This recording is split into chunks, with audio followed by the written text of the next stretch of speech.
Washington, D.C., and giving it back to you, the people. Mo, a liberal Democrat, could have said that, and my guess is you would have applauded it. Even Bernie Sanders could have said that. So what's the catch? I mean, Barack Obama in 2008, we are the change we've been waiting for, right? I mean, it's not a very unique or original thought. That's not my point. My point is, so what's wrong with it? What I think was wrong with his speech, look, I give him a lot of credit on that speech for a couple of reasons. One, it was very consistent. It was very Trumpian. This was the message that got him here, and it was targeted to the same people who voted for him.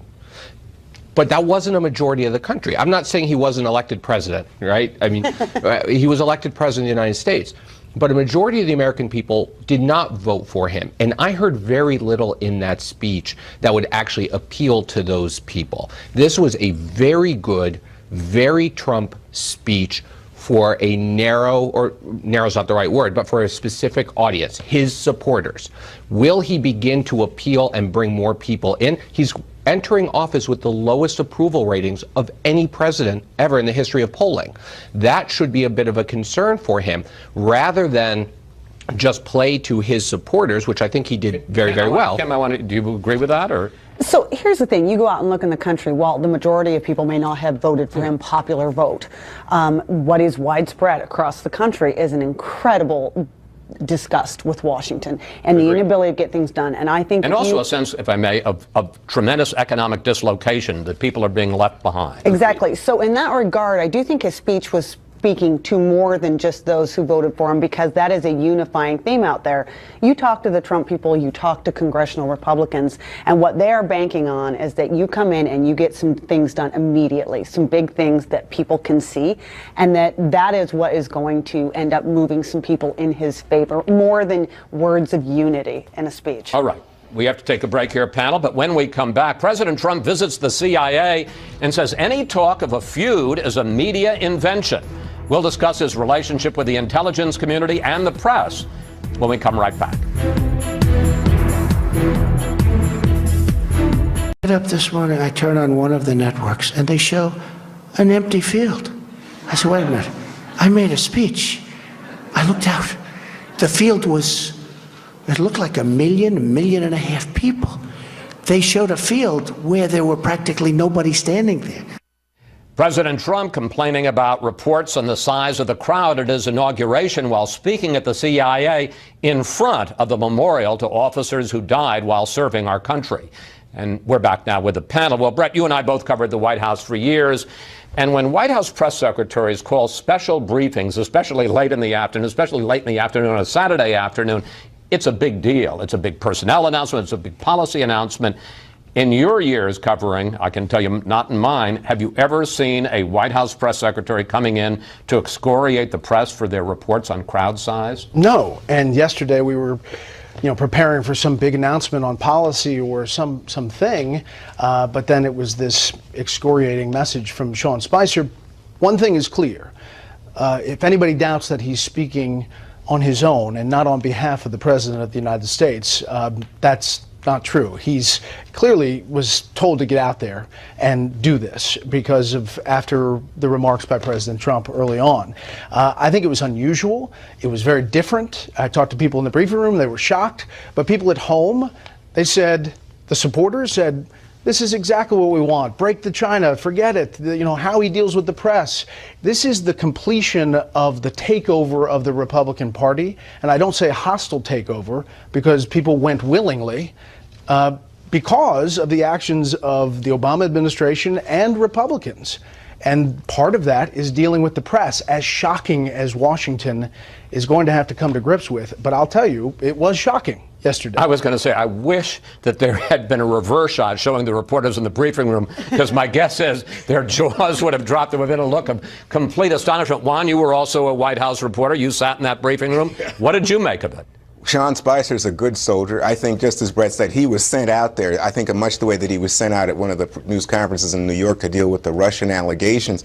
But when I think back to press secretaries from Larry Speaks to Tony Snow, Dana Perino, Josh Earnest, Robert Gibbs, I've never seen anything like it. I'm just being straight with you guys. It's suggested to me the question, where do you go from here?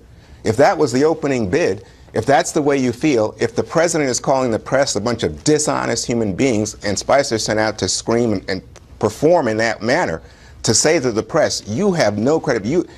I suspect this is about legitimacy, that they are very fearful and uptight about the idea that they are being delegitimized from day one. Well, you heard that from Reince Priebus. Indeed, today on the show. But I think that this response is so out of the box that it adds to questions about presidential behavior. Are they acting like a White House that we've seen before? Well, if they want to say it's unique, it's different, they're breaking the China, fine.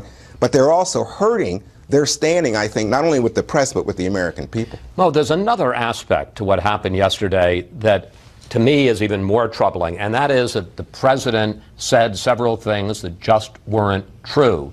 First of all, at the CIA, he said that all the reports of his rift with the intelligence community were a media invention. As I discussed with Reince Priebus, that's not true. I mean, he was the one who said it was disgraceful what the intelligence community did and compared it to Nazi Germany. And then through Spicer, he said that this was the biggest audience ever to attend an inauguration. That's also not true. The President of the United States yesterday stood on hallowed ground in front of a memorial wall of fallen CIA officers. And he looked at the American people and he lied. He lied more than once. He lied about something of substance, his relationship with the CIA and what he has said in the past. And he lied about the most trivial of things he possibly could lie about, crowd sizes at an inaugural. We talked about the Spicer piece. Even more troubling than that, they shut down the National Park Service's communications tool. It's Twitter, because the National Park Service tweeted out the crowd size estimates. This should be of concern to everybody, not just to the press, but to everybody. If people already are feeling a lack of trust in our government, this is not going to make it better. This is Nixonian politics in the Twitter era. Wow, day three and we're in Nixonian politics? On day one, on the first full day. This should worry everybody. Kim, is that over the top? Here's what you have to understand, though. Yes, people lack trust in institutions. And you want to know one of the major institutions they lack trust in? The media. So, you know, the president isn't going to stop this. He feels that there's no downside to this. This is a time-honored tradition, especially among Republican presidents, to talk about the media as a foil. And the media did itself no benefits in the run-up to the election. I mean, I'm not saying everyone around this table accepted, obviously. Well, four of the five of us. But, you know, all of the predictions that Donald Trump could not win, all of the stories, the day-to-day coverage of some of the major newspapers in promotion of Hillary Clinton and against Donald Trump. And Donald Trump believes that, you know, if he goes to war with the media, and he likes to feud with people, who better than to feud with in the media? Because the public... But do you agree with that? Do you really think he pays no price for what went on yesterday? I don't know. I mean, again, you have to believe that the American public has more trust in the media than they do in the new president. And I'm not sure that's a clear-cut bet. I will just say that in the campaign, there was, towards the end, this thought, here comes the pivot. Here's the pivot where he turns more presidential. Right. And, you know, it just can't come. He went to the teleprompter at the end. Then he gets to be president-elect, and he says sometimes presidential is going to look different. I'm going to do presidential different. Well, if people are looking for it to be different, I don't think it's going to happen. The one issue is that when he goes on the riffs, words do matter. And Eisenhower said less is more back in his day from the Oval Office. So it's not just the U.S. and his supporters who are looking at it, but there are countries around the world who are analyzing every word and what they mean. And Juan, you know, I wonder whether President Trump, far be it from me to tell him what to do or who's right, but I think that he thinks because he won that he didn't pay any price during the campaign. But you look back at some of the moments when he got into the fight with the Gold Star family, when he went after the Mexican-American judge, he did pay a price. Yes, he ended up winning the election in the end, some would say because Hillary Clinton was a bad candidate, but you can't defy the laws of political gravity forever. No, and what's intriguing to me is traditionally an inaugural speech really is sort of a unifying effort by the victor, saying, come together, America, I am your president, I am your leader.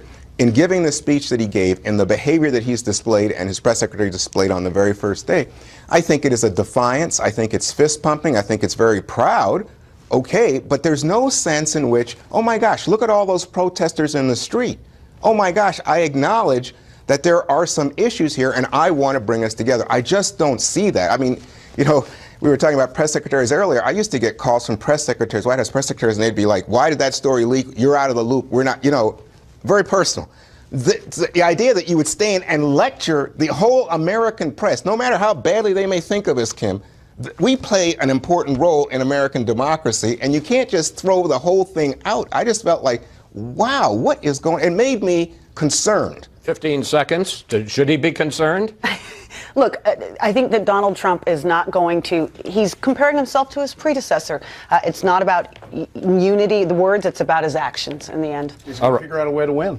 Yeah, we're going to be talking about this for a while, my guess is. Thank you, panel. See you all next Sunday. And all that on the first weekend of the Trump era. And that's it for today. Have a great week. And we'll see you next Fox News Sunday.